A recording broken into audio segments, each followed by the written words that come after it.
My name is Tanmay. I am a first-year programmer here at the Asian American International Film Festival. Very excited to do this. And first of all, I want to congratulate our filmmakers here. We felt that these films were really, really amazing, and these ranged from animation all the way to documentary. And I have a few questions lined up for our filmmakers, but before we jump into that, let me go through a few housekeeping things just to make sure everyone knows. The filmmakers who submitted these pieces, they all made these films under the age of 21. We also want to thank our community partner, the Asian American Documentary Network. Very cool, thank you. And to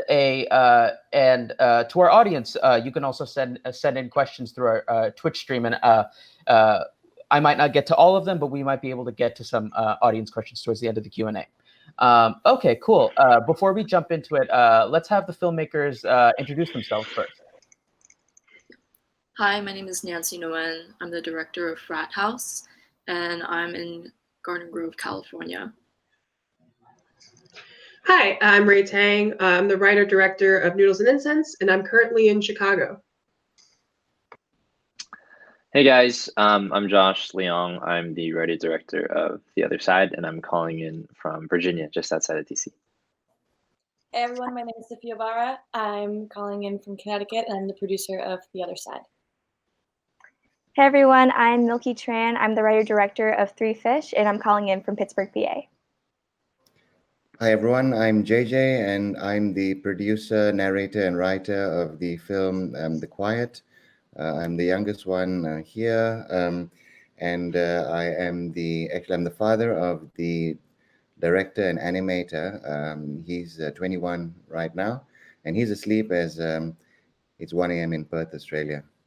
Oh, yeah, awesome. Thank you guys so much. So just to jump right into our Q&A, something that I noticed while watching your films was even at such a young age, you all have a really keen cinematic eye. And something that came to my mind was there a particular moment or an idea or an event that led you to create the film that you created? And we'll just go down. What was that source of inspiration, that point where it was like, okay, I'm going to make this? Yeah, so for my film Frat House, which is about the last gay bar in my hometown of Garden Grove, California, it actually started out as a class project at digital filmmaking over at UC Irvine. And so we were tasked with making a short documentary, and having grown up in Orange County my entire life, which is a very historically conservative area, the kind of place where Reagan said that good Republicans would go to die. It was actually very surprising to find out that my hometown had a very vibrant gay history, in which there were, last I counted, 23 gay bars from 1960 onwards. And so I actually lived close by to one of those bars called the Frat House. And I thought it was, as a queer Vietnamese person, I think I identified with being queer before I did with really being Vietnamese. And so I wanted to explore that history. Yeah. Beautiful. It's amazing. So for Noodles and Incense is about a young girl who's kind of overcoming / confronting with her guilt over her queerness, especially with her grandmother's passing. And with my film, I think it really came from a place of my own personal guilt, I guess, of being queer and being a film person, which both ran counter to what my grandparents wanted. And then there was one year where they both passed away relatively in the similar time frame. And so that was really difficult, and I had to I burnt a lot of incense trying to overcome and try to talk to them and try to get through that. I think also another big moment was when I watched Your Name, Kimi no Nawa, and there was a scene in there that really stuck out with me. I think it's called I'm going to say it wrong, but it's like the trip in the cave that she has. And that transcendental sequence really inspired me to kind of unleash my own culture's symbols and kind of use that for my own storytelling. And so through that, I was able to kind of write a story because of transcendental, like transcending through life to kind of communicate with the dead. And yeah. Yeah, and so the other side, for those who haven't seen it, is set in Ethiopia, and it's set against the ongoing abandoned children crisis. And it was inspired by a mission trip that I actually took in 2018 to Ethiopia. And it was there that I went and spent some time in some of the boys' orphanages. And there I befriended a 16-year-old boy named Abel. And just kind of spending time with him, learning about his story, just understanding that when you turn 18 in the orphanage system, you have to graduate and you have to live on the streets. And then also understanding that he had a younger brother also in the orphanage.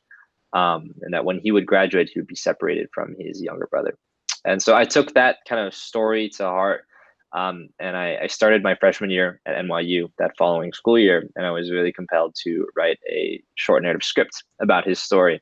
And so it was, through NYU, meeting a lot of classmates and Sophia, our producer down here, and collaborating with a lot of local Ethiopian producers, cast, and crew, that we were actually able to fly back to Addis Ababa, Ethiopia, the capital city, and film in the same exact orphanages that this story originated from. And so at the end of the day, we want to remind people that it's inspired by a true story. It's set against this real crisis that is ongoing in the country. And ultimately, that's where it comes from. It's based in truth, and it is a real story of a real boy out there.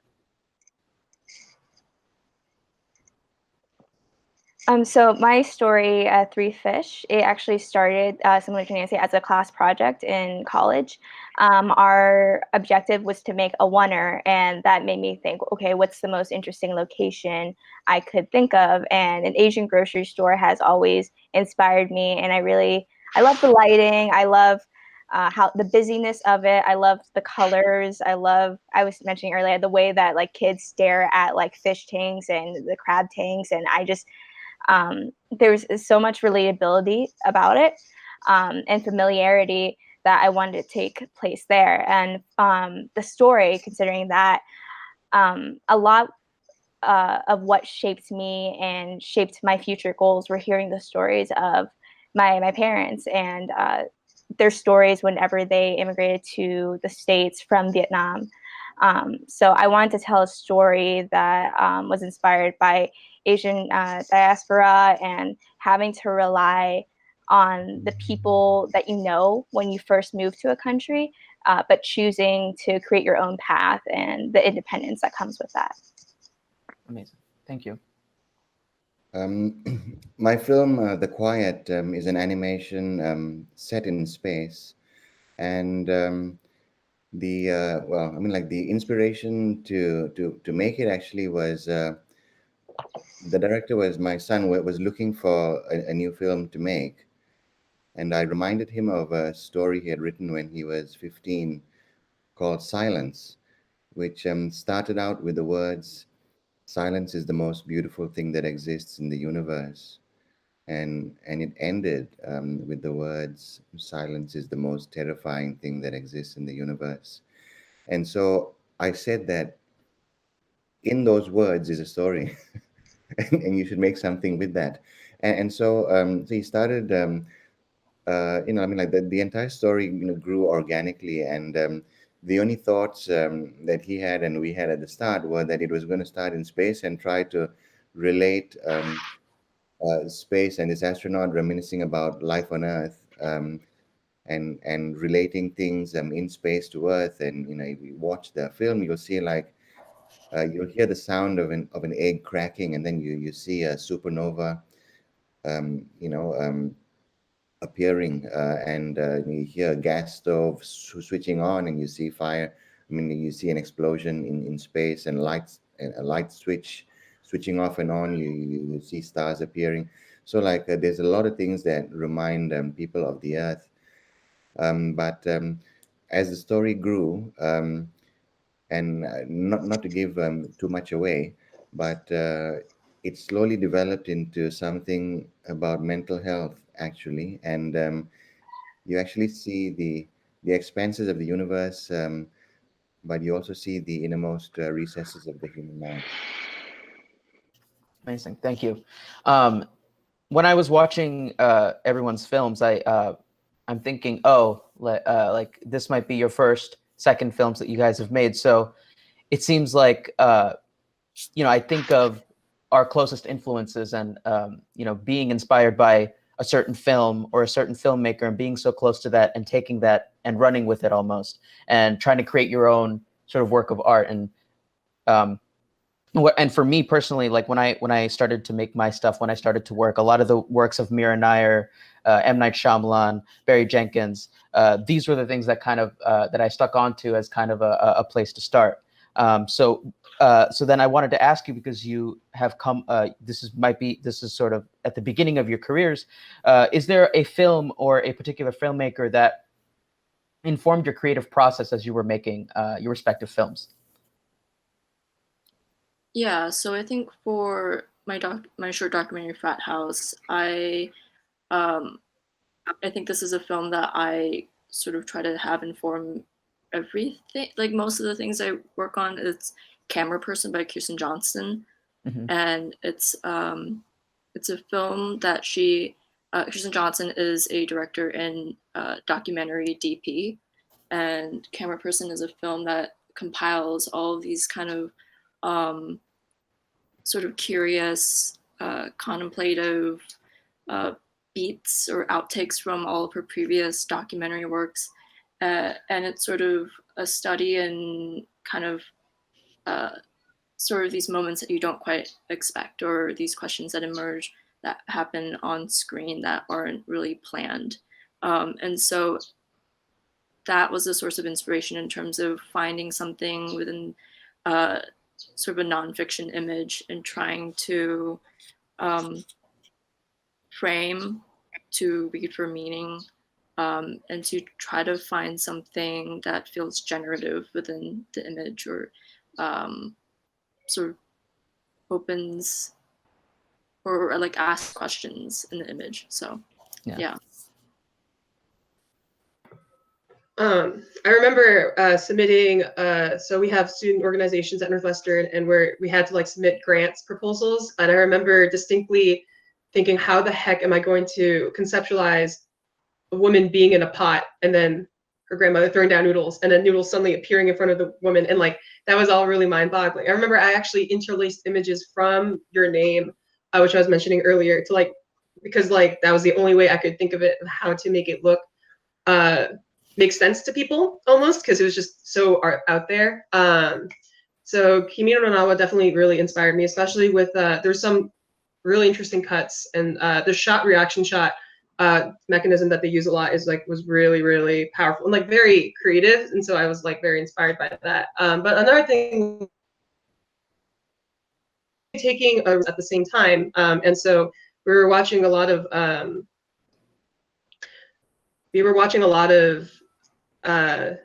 sorry, wait, did I cut out there? No, you're good. You're good. Okay, sorry. We watched a lot of Sergei Eisenstein, and so it was really influenced by the idea of like montage theory and creative geography, and like really the idea of like contextualizing the next shot with the prior shot, and like that was the only way that we could make that. We call it the transcendence sequence when she's in the water.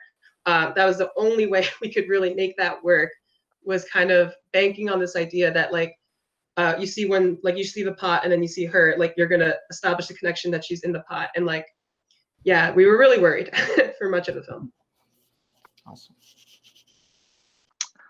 I think for the other side, we've always been touched by, films that tell untold stories, particularly ones that come from, places of, personal interaction. So, there's this feature film called Short Term 12 that's actually based on the director Dustin Crichton's experience inside one of these facilities. And so films like that kind of really inspired us. There was also another a short film campaign. It's called The Deep Place. It's about, child slaves in, I believe, Ghana.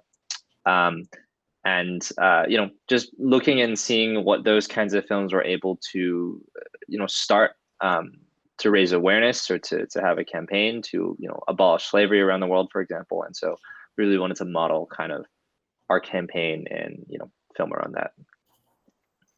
And just to add on, I think we also took, given that we were filming in a country that was not our own, we really had to do a lot of research in terms of like, you know, what would be the best way to portray all the beautiful things of Ethiopia. And so we took on a lot of like, there's this Ethiopia visual diary that we continually like referenced as we were preparing to shoot. And we just took inspiration in that and really bringing out the colors of the country and everything that like really encompasses the culture. For Three Fish, well, two of my favorite directors are Derek Cinevision and Andrea Arnold. I'm a big fan of Andrea Arnold, and I think I just I love the kind of grounded and documentary, similar like filming style, because I think it captures the small moments and the small details that we often overlook. And I think those small moments in life are the most valuable. They're the relatable but forgettable realities. And for me, that's what I connect with most. So I really tried to focus on details. Like for this one walking shot, I have it behind her, and I could have focused on like the front of her face, but I chose to be behind, like you see the messiness of her hair, how it's just in a knot, and like different Asian details I wanted to include, like the pink yan yan thing, like that was always my favorite snack as a kid, so I just wanted to include that. Just small details that bring familiarity and meaning to us. With The Quiet, I guess there's no particular inspiration to this film, but in general to the director's works. He was inspired by an animation called There's a Man in the Woods, and that film kind of made him want to try to tell stories through animation, and made him realize that you can tell a serious story through animation, and it's not just like making cartoons to entertain kids. And it's not his first or second film. I mean, short films, it's about his seventh or eighth short film. And if you watch his film, you see that his live action films all look like, student films. But his animations have, his three main animations have been selected collectively to 20 Academy Award qualifying festivals. And this particular film as well, the thing he focuses on is trying to have a twist at the end, of the story. So like, and with this film as well in particular, the last 30 seconds, you'll see something that makes you question everything else you've seen in the entire, time you spent watching it. Awesome. Thank you, guys. Let's see. Okay. And this is something that I'll post to everyone. And it's always interesting when I talk to other filmmakers, figuring out whether it's the more creative aspects of the film or the more logistical day-to-day, creating shot schedule stuff that's more difficult. So I wanted to ask, during doing your pre-post and production phases, what did you find was the most challenging part of the process for you?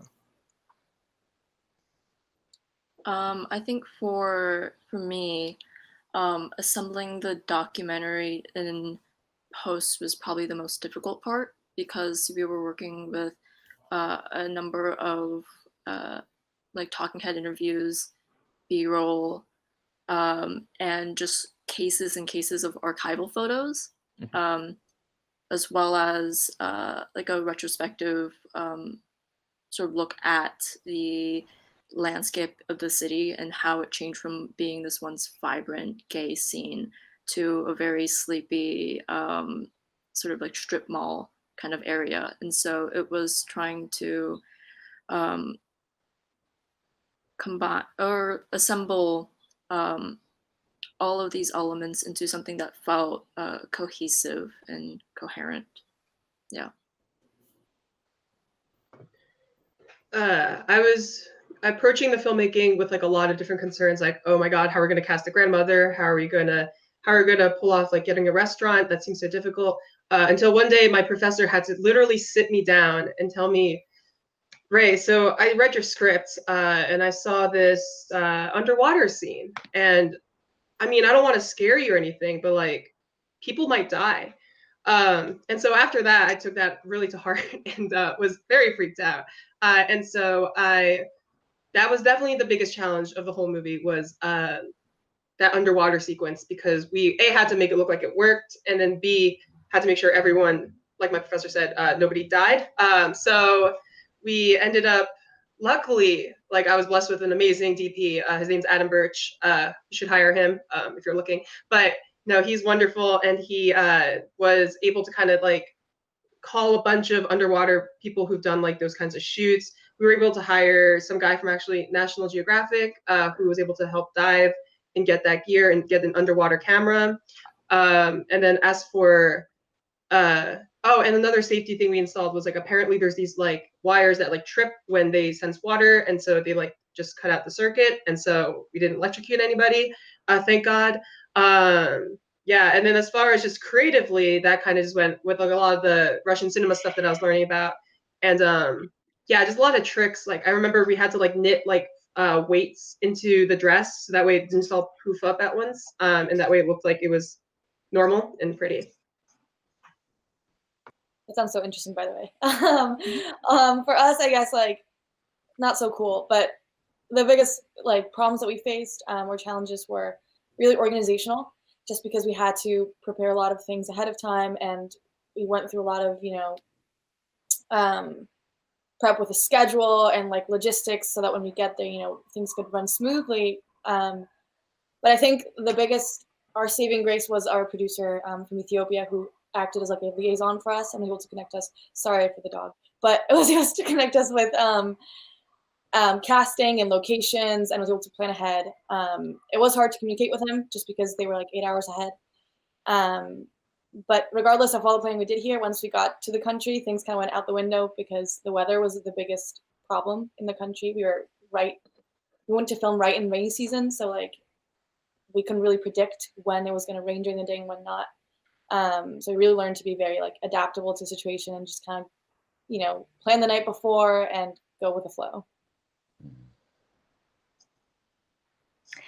For my film, because it was such a small budget film, I had to produce it myself, and locations were definitely difficult, but I would say casting was the hardest part of the whole process.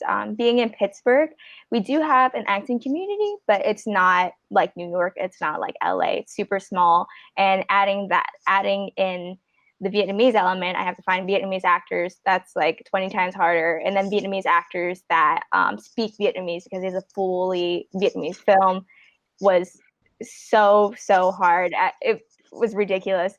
But luckily, my lead actor, An, I met him at a Pitt Film Fest one time.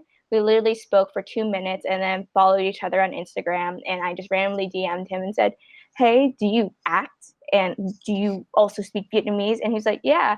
And then finding our other actress, Angel, I had to network like crazy. But luckily, through An, again, I asked if he knew anyone, and he mentioned Angel, and he just knew that she went to the University of Pittsburgh and also spoke Vietnamese.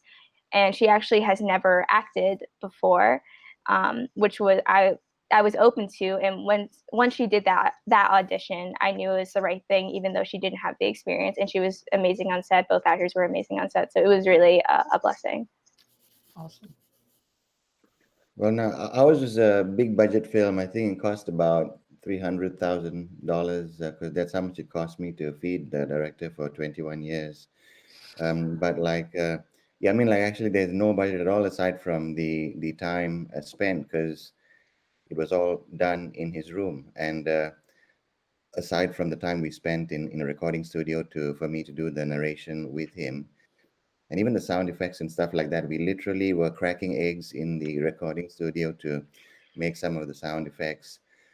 But the most difficult part of the film was actually rounding out the story, because, and as I mentioned, I think briefly, the story began organically. So there was only an astronaut floating in space, thinking about Earth, and that's how it started. And the story kind of developed by creating beautiful shots in space, and the storyline.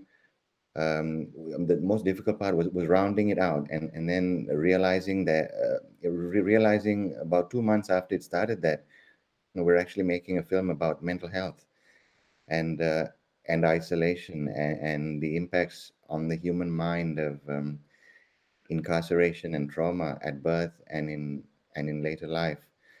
So and the most difficult part was the final 30 seconds and how to make it clear to people what was really happening without actually kind of banging them on the head with, hey, look, this is what's really happening, but doing it in a way which was artistic and not too obvious.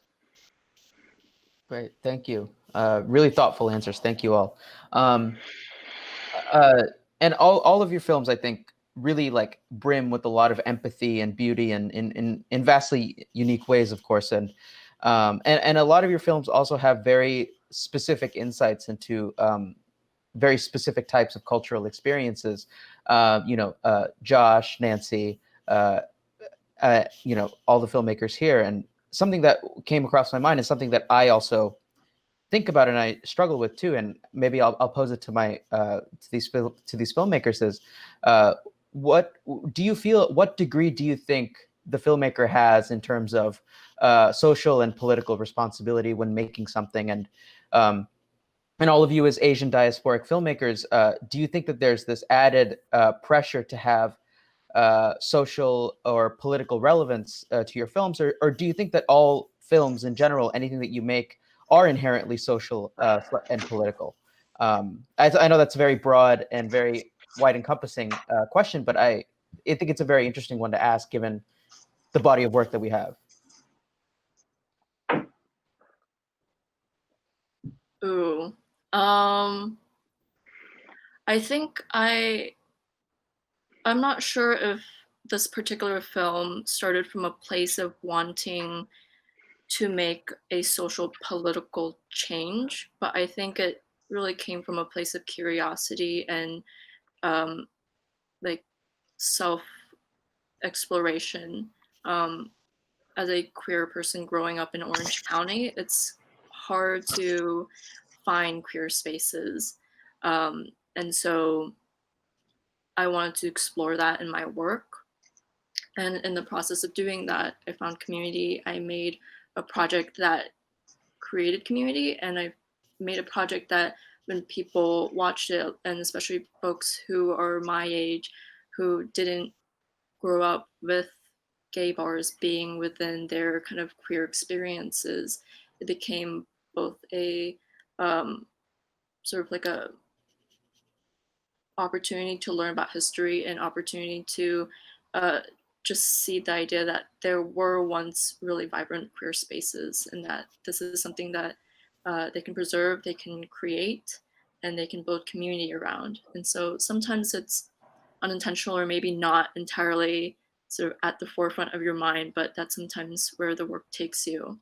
I also want to give a shout out to ADOC, which is the Asian American documentary community, who sort of, as I was becoming more involved in the community, I found a community of Asian diasporic filmmakers who made work that was much more socially, politically charged. So knowing that there's a community out there like that has been really informative for the rest of the work that I will make. Awesome. Yeah, to echo what Nancy said, this is a very difficult question. I think I come at it from two different perspectives. One is just as a creator slash, and this is all narrative. I think documentary is a little bit different when it approaches this question. But with narrative, I know that for creators, I think Lin-Manuel Miranda said something along these lines of like, it's really hard to build a story around a theme and not a story. And so I think and he didn't say those exact, I'm paraphrasing, obviously, but I think the idea behind that is that it's very, very hard to like, for example, if I want to like write about my queerness, it's very hard to come in at it like I'm going to write about queerness instead of having like a story in mind and having that supplant and then kind of reach that inevitable theme. And so it's hard about responsibility. I think we do, but I also know that stories are very hard to build when it's coming from like a purely like we're going to talk about this theme perspective. So that's purely from a construction perspective, but from the consumer slash like industry financial perspective, I think that's a different story. There is definitely a responsibility there in terms of choosing the stories that are from marginalized communities, as we've seen from the recent year, especially in the US, with all the anti-racism discussions. I think that's like extremely important and should be on the forefront of these from the leaders of the industry kind of choosing what content like gets aired and stuff. And yeah, so in conclusion, I think it's hard to build as a creator from that perspective, just from like a crafts kind of like standpoint. But from the industry perspective, yes, definitely there should be a responsibility. I think it's an interesting question. I think certainly there is a space for, you know, films as entertainment, films to like as escapism, as little opportunities for us to look into, you know, different parts of the world or into different perspectives and stuff like that.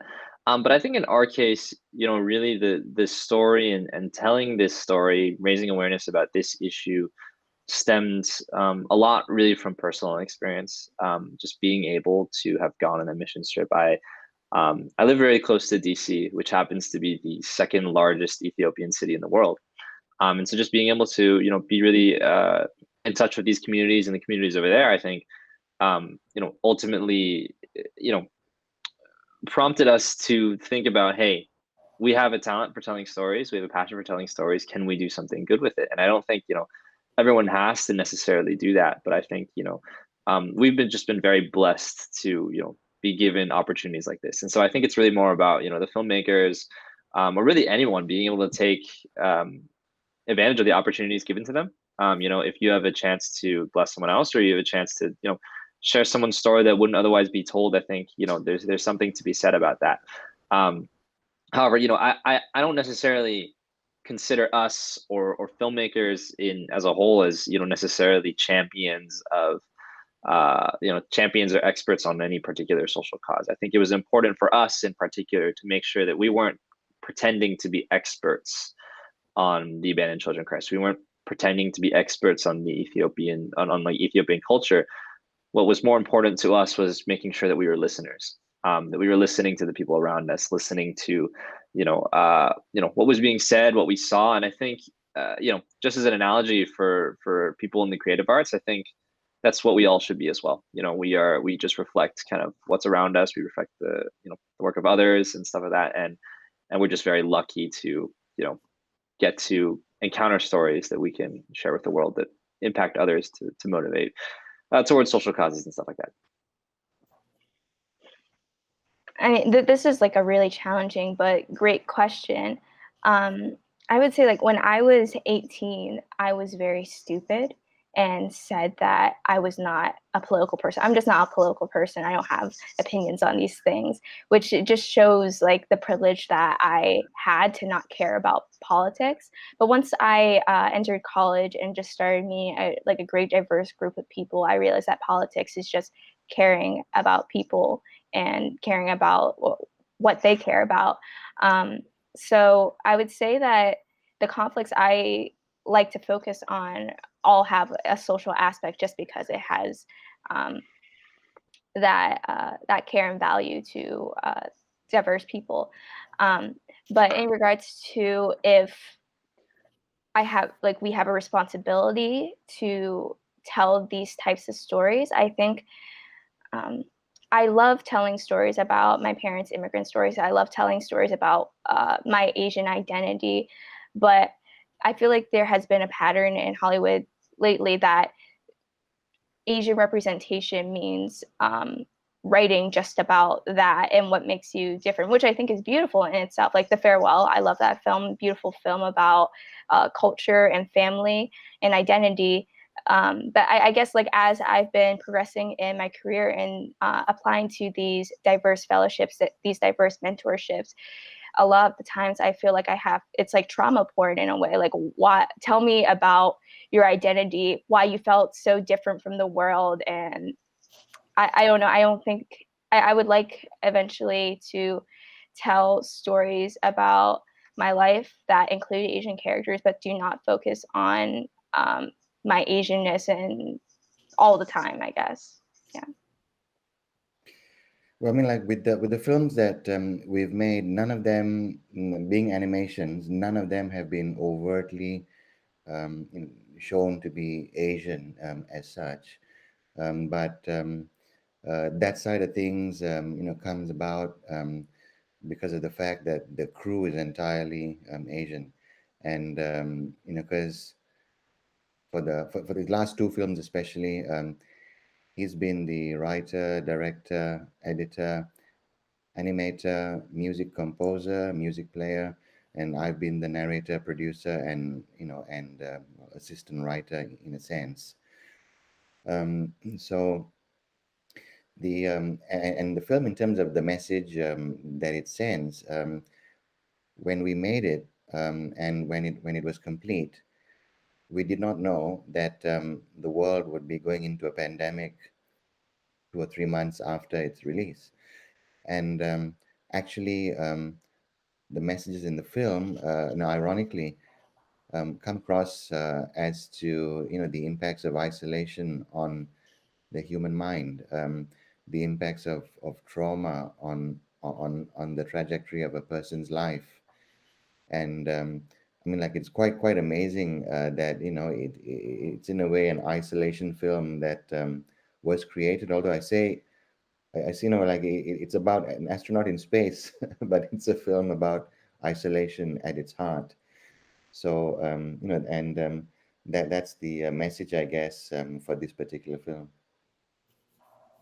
Yeah, thank you all for your really thoughtful answers. And there's this idea of, all your answers were really great, and this idea of trying to get into a specific identity, trying to tell a particular truth, but also having it be kind of universal in a sense is always very difficult, and really appreciate your unique perspectives on that. And I think Nancy mentioned something about community, and this is something that also came across my mind while watching your films is after making your films, I think for all of us, we all have an idea of what community means to us. And after making your films and reflecting on them, has your understanding of community changed at all? And if it has, in what ways?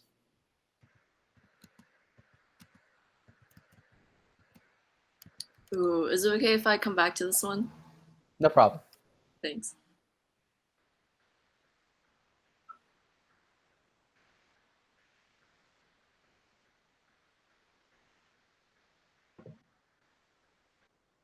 Could you also come back to me on this one? Sure. I can go. I think for us, to follow up on what Josh said about being experts and not listeners, was not just about the story we were telling. It was also about the people that surrounded us. And coming from the United States, we were walking into a very different environment. That was, as we came to learn it, it was absolutely beautiful. It was so emotional to be invited and welcomed so warmly by the crew and by the orphanage caretakers and by the kids themselves. I think if I can summarize it in one memory, Ethiopians eat this traditional food called injera, and part of their tradition is you eat it with your hands, and you all eat around from the same basket. And supposedly, you feed each other, that's a sign of respect, it's a sign of love. And so a couple days into shooting, the crew members would eat their traditional food, and they invited us to sit along and eat along with them. And we fed each other, and Tessa was such for me at least, it was such an emotional moment, because it was so nice to be welcomed and to be welcomed into their culture and into their life, into their customs. And even beyond that, also just getting to get to know the kids themselves definitely grounded us in the story and the purpose behind the film.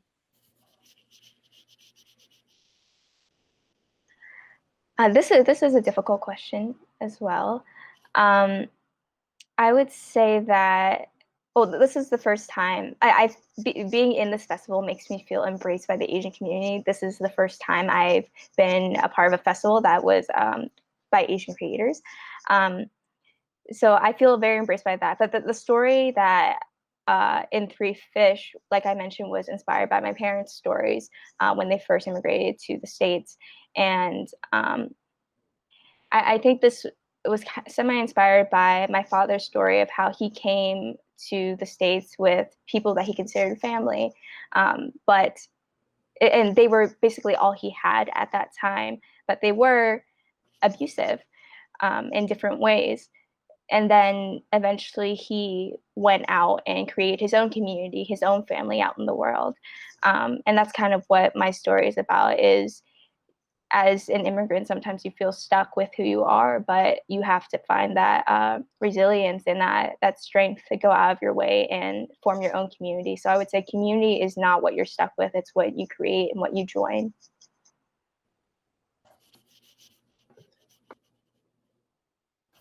Oh, JJ, you're muted. Sorry, yeah. So like The Quiet is about is a film about brothers, and I had a brother whom I lost when he was 21, and we were born on the same day, 8 years apart. And my son as well, has a brother, and I mean like and they're good, like they're 2 years apart, and like they're completely different from each other, but the thing is that it is about brothers, and people who have seen the film have told us like it made them think about their brother, especially where the brother was different from themselves.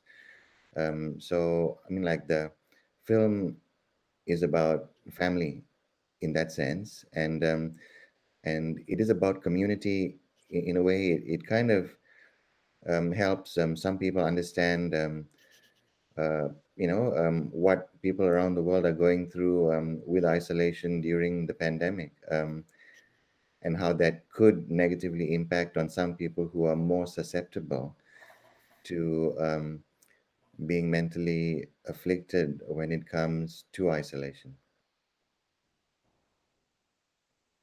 Yeah, that's a great answer, JJ. And to cycle back around, I think in filmmaking, and especially for documentary filmmaking, you have a reason to meet people that you wouldn't have otherwise. And so the folks that I spent time with for the documentary, like we've stayed in touch even after the film has wrapped. And so I've been to Super Bowl parties, I've been to birthday parties, and so it's really nice to know that I've met more people and I've heard all these stories, and um, you meet people who have lived these entire different lives before them, and I think that's been really that's been such a privilege to be able to meet them and to hear all that they have to say. So yeah. That's so cool about finding community, especially through a documentary. I think that's something that narrative doesn't necessarily have like in the same way. But I remember we cared really deeply about making sure that marginalized identities were all represented on our set behind the camera as well as on camera, because that was something that was, I don't know, that frustrates me. So anyways, we were able to have just like so many wonderful people come together. And one of the highlights of my entire filmmaking experience was there was a moment where I distinctly remember kind of like, I think we were setting up for the next shot. People were moving around like lights and stuff. And I just like overheard this one conversation where like, there was like 5 Chinese American people in the group. And they're like, "你去哪里人?" which is like, "Where are you from?" And then like there was like a whole conversation from that, just talking about how we all got to this one place. Like it's a very deep conversation, actually, kind of surprising because we really were in the middle of a shot and we were in a rush. But anyways, yeah, it was a very, very sweet moment. Awesome. Thank you guys for those really great answers. And we are getting to the end, so I wanted to maybe ask this last question before we do shout outs, and it's going to be sort of like a rapid fire thing. So rapid fire, I think as young filmmakers, what kind of advice or words of wisdom would you give to your peers who, want to go make a film, but they don't know where to start, and you have to do it in one sentence? Maybe you can do a little bit more, but rapid fire. Yeah. Stay curious and open to feeling things. Filmmaking is hard, but always just take it one step at a time. I'd say go do it, even if you have limitations, even if there are things that aren't perfect. You learn by doing, and that's where you figure things out. I would say it starts with you, and it starts with your experiences. I would say watch a lot of movies, because you become a better filmmaker when you watch more films. If you don't have a big crew, you don't have a budget, you don't have equipment, learn to animate, and you can make amazing things with almost nothing at all. Awesome. Thank you, guys. And since we're getting to the 3-minute mark, I just wanted to take an opportunity to go around and just say, again, thank you for attending this Q&A. It was just so great to hear, actually, for me, fellow filmmakers, talk about what inspires them, and kind of this shared bond that we have as Asian diasporic creators. And it's really been great to hear you guys and moderate this panel. So let's just go around and if anyone wants to do a shout out or anything like that, feel free to take the time the next few minutes to do that.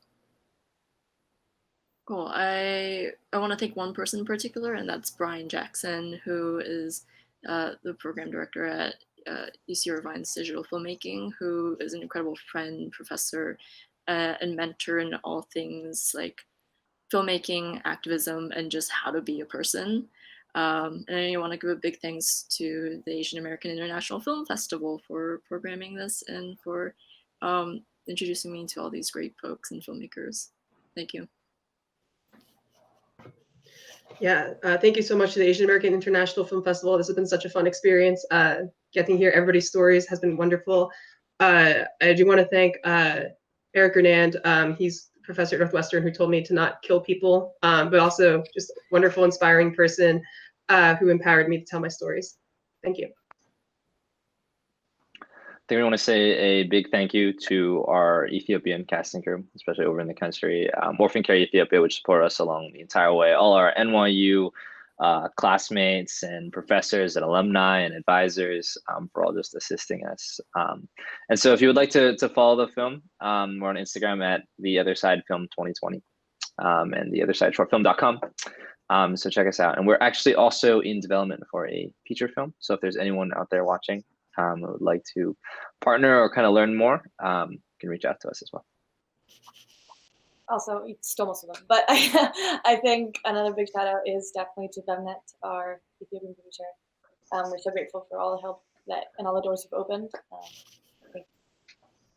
I want to thank the Asian American International Film Festival for having me, and thank you to all these other filmmakers that just inspire. I loved hearing your answers. I would like to thank my professor, Hanjin Park, for inspiring me to make this film, the cast and crew that were incredible during this process, and my parents. Hi, Mom and Dad. Thank you. The director and I, Radea and I would like to thank one particular person, Dr. Martin Kumar, he's been a friend of mine for the last 20 odd years or so, and more than that, probably 30 years. And he actually provided us a little bit of a budget to help get the film out to the world. And like The Quiet has been seen in about 40 countries now, and it's a little bit of funding can really help get your film out there. I'm really grateful for that. The other thing I want to say is next week in 7 days, on the 17th of October, I'm in the final of the World Monologue Games. So Google World Monologue Games final, and it'll be live streamed, and hope some of you are able to catch that. Awesome. Thank you. Thank you to the filmmakers. Thank you to the audience for watching this Q&A. Bye, everyone. Thank you.